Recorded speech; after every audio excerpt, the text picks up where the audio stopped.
And so continuing along, not really French, not really German, but actually more French. It's so hard to determine when you're writing a description of a doll, what do you call it if its country of origin? The head is made by Simon and Halbig, but the body is French, it's La Patricienne, and the head was commissioned by Edmond Desprez from Jules Steiner successors for his particular body with a very shapely lady body. And that was a particular commission from him, so it's very hard to, I guess I call it a French doll, but then people say, well, the head's made by Simon and Halbig. Well, yes, it was, but that was the original commission, and it is correct. A very rare doll to find and lovely original costume. Standing in the middle between these two kids is another example of a Simon and Halbig doll that was made for the French market, and sometimes was made for German presentation.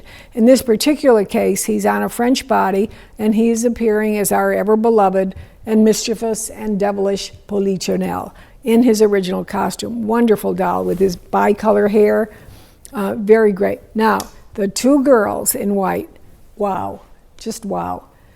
You don't find them. By Schmidt. These are French Schmidt bébés.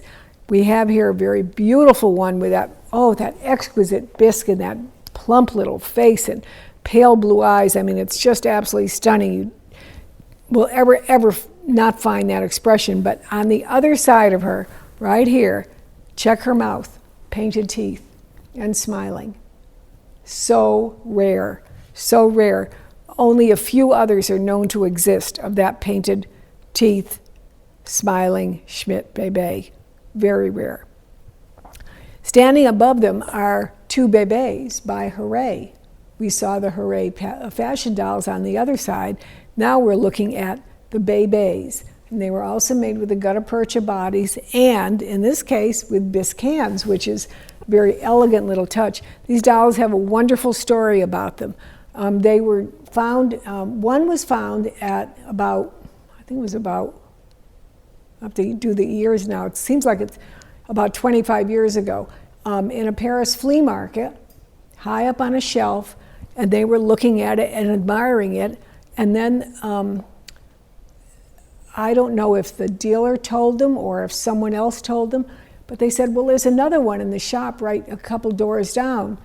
It was the sister. And what was commonly done by that time, the dealers would have, if they would have a really wonderful property, they would say one would put part of it in their shop and the other would put part in their shop. These were two sisters from the same family estate. They have a wooden box that they came in. They have additional costumes and bonnets. And the two beautiful Hooray sister dolls, saved from different dealers in a Paris flea market, brought to America, stayed with Rosalie for all these years, and now looking for a wonderful new home. And they're going to be sold as a pair. That's what Rosalie wanted, that the sisters would stay together and not ever be separated again. Down below, one of my favorite dolls, because one of my favorite stories in French, I love the era of what is known as the Renaissance of the French doll. This is not our terminology. This was a terminology of the time period. The teens, like 1913, 14 to 1917 in Paris, and it was a time when they recognized that they had really kind of lost their entire world market to the Germans, and they wanted to recapture it. So they had there were a series of exhibitions and articles that were written, known, and which they dubbed the Renaissance of the French doll. And so many wonderful things came out of there. Now, if you start to think about it in a historical way, this is the very same time period that the Germans are introducing the art character dolls. And so I'm not sure how much one might have influenced the other, but again, more study needs to be done and more thought needs to be done about this. This particular example was done by the Sèvres porcelain firm. Yes, the very, very French famous porcelain firm dating back hundreds of years that made some of the finest porcelain works in the world, and they introduced a series of 7 porcelain heads that were shown in this exhibition. Very, very few of them ever appear. It's likely they never went into production. And this is an example that Rosalie had in her collection, extremely, extremely rare doll of fine porcelain by the Sevres porcelain firm in Germany. Part of the entire, at the same time that the, quote, renaissance of the French doll was going on, in which they were bringing different doll makers or different artists into designing dolls, Albert Marc, for example, and Poulbeau, for example, they also were making the line of art character dolls that SFBJ was doing, their 200 series. And here's a really wonderful example, 2 black complexioned dolls of the 200 series wearing their original costumes with their good fortune leather pouch necklaces. It's extremely rare. One of the things that I always look at in the black complexion dolls, when they have a flawless complexion, it's just fabulous. Very often the complexion can get little flakes on it that can kind of ruin the original artistic impression that was being made. And these do not. They're just absolutely extraordinary, extremely rare art character dolls. And then just staying with the French for one more minute, we have a wonderful little early block letter Gaultier bébé in his little Dutch costume. And up above him, wow, check it out, a portrait Jumeau of the 10th dimension. She is everything about her. The quality of the bisque, the big, dramatic brown eyes. I know some of you call them wraparound eyes, but I really can't stand using that phrase. It hurts just thinking about it. But these big, brown, dramatic eyes on that plump little face with very pale complexion, she's an absolutely extraordinary doll.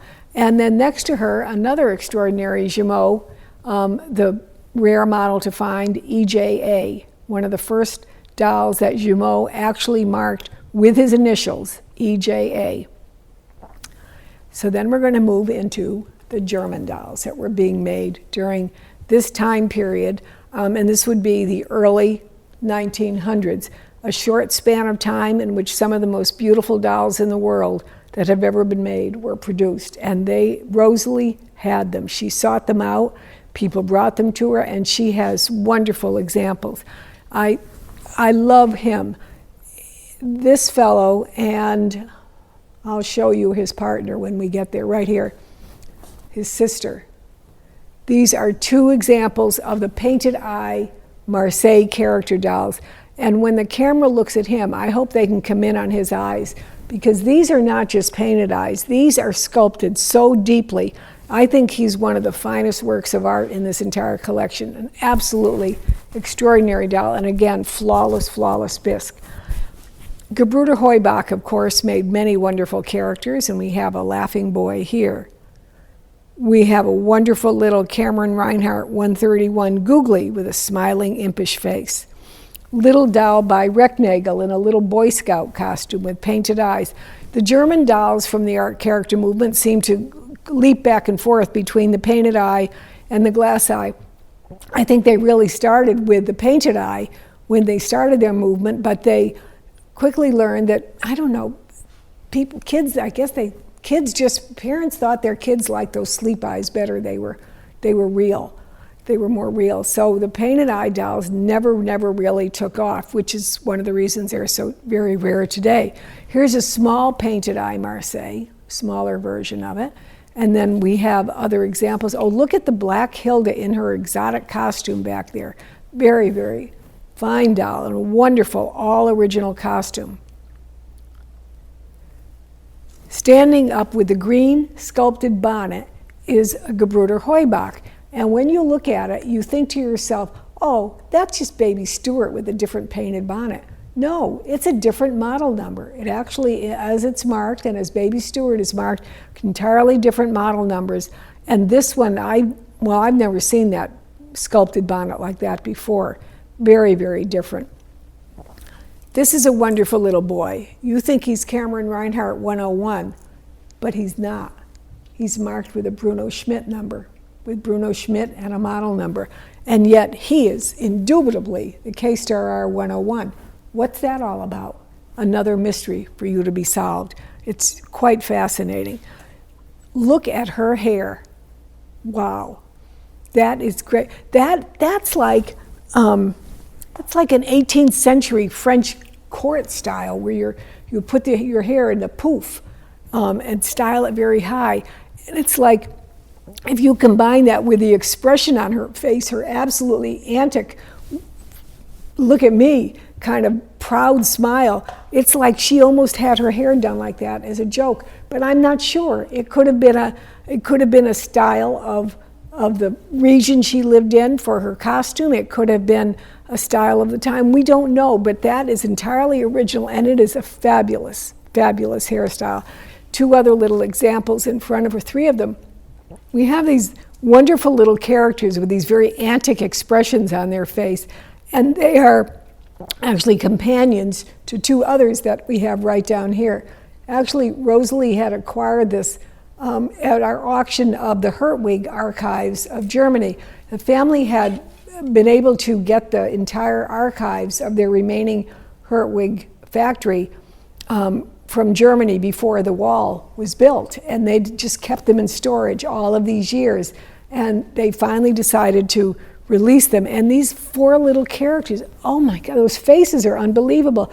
I've never seen them ever any other time, so likely they never went into production. What were in these archives were sample boxes of dolls that they were offering for sale, and some were produced and some weren't. And also, I'm not showing you here, but there are like 6 of those sample boxes full of their original dolls from Rosalie's collection.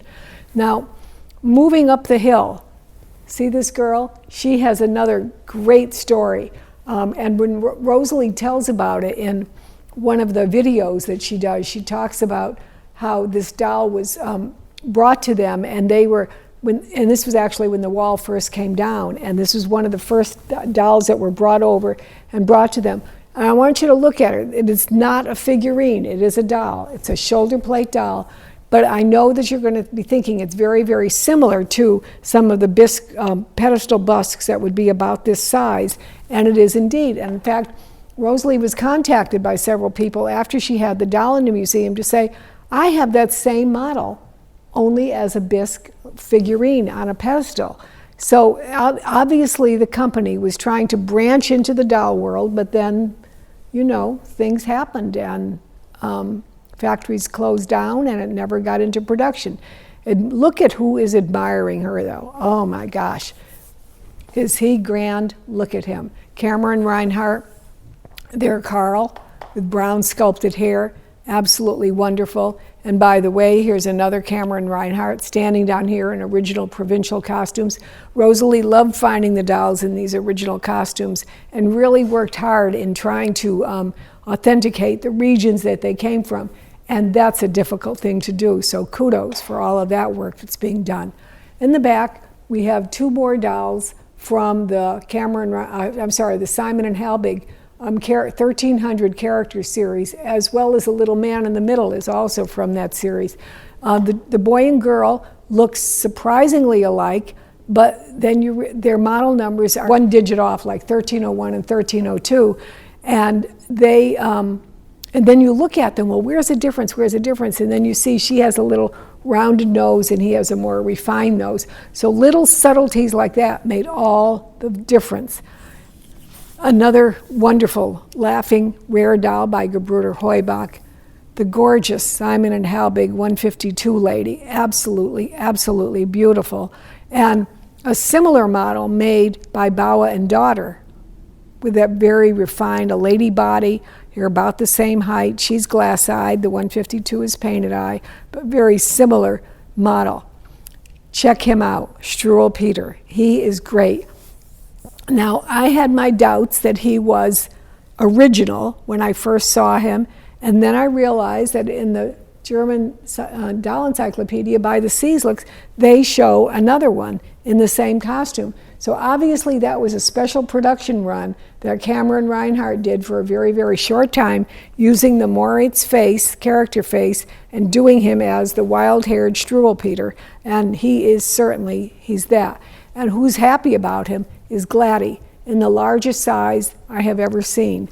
Helen Jensen, who was a California artist, has sculpture all over the West Coast. She and her husband were both very famous artists. This is the one doll she ever designed.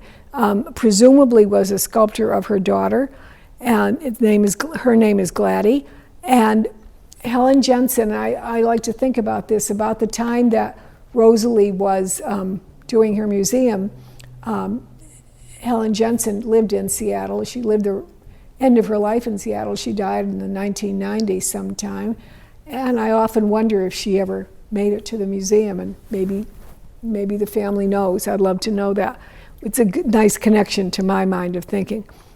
But towering above them all, check him out. Have you ever seen Uncle Sam anywhere near that size? Never, never, never.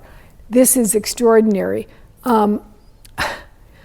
Was he an exhibition model? Surely he must have been that. Was he a one-off? Was he the only one that was ever made? I don't know that. But he is absolutely a fabulous, fabulous doll of Uncle Sam.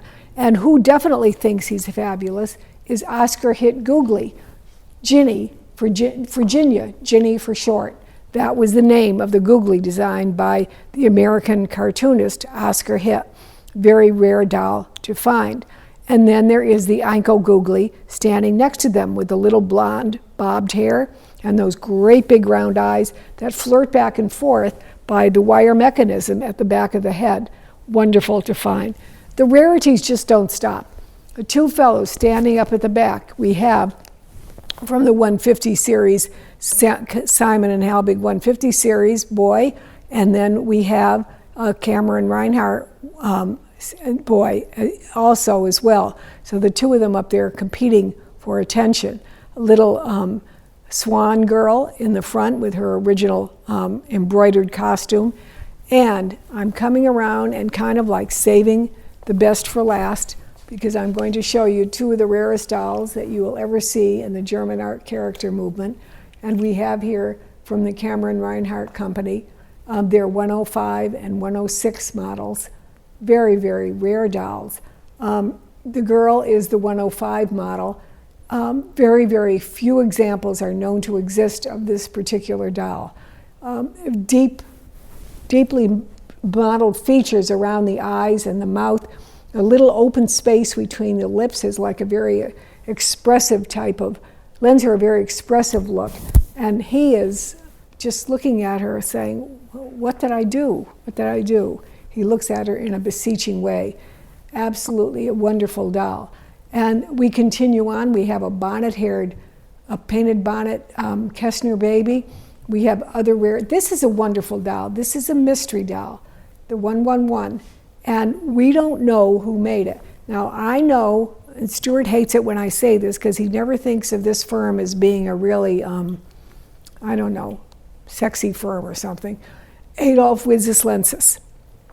But I think this is another company that doesn't get the credit it deserves. Adolf Witzes Lensis advertised a series in 1911 of expressive character art dolls that were unique to them.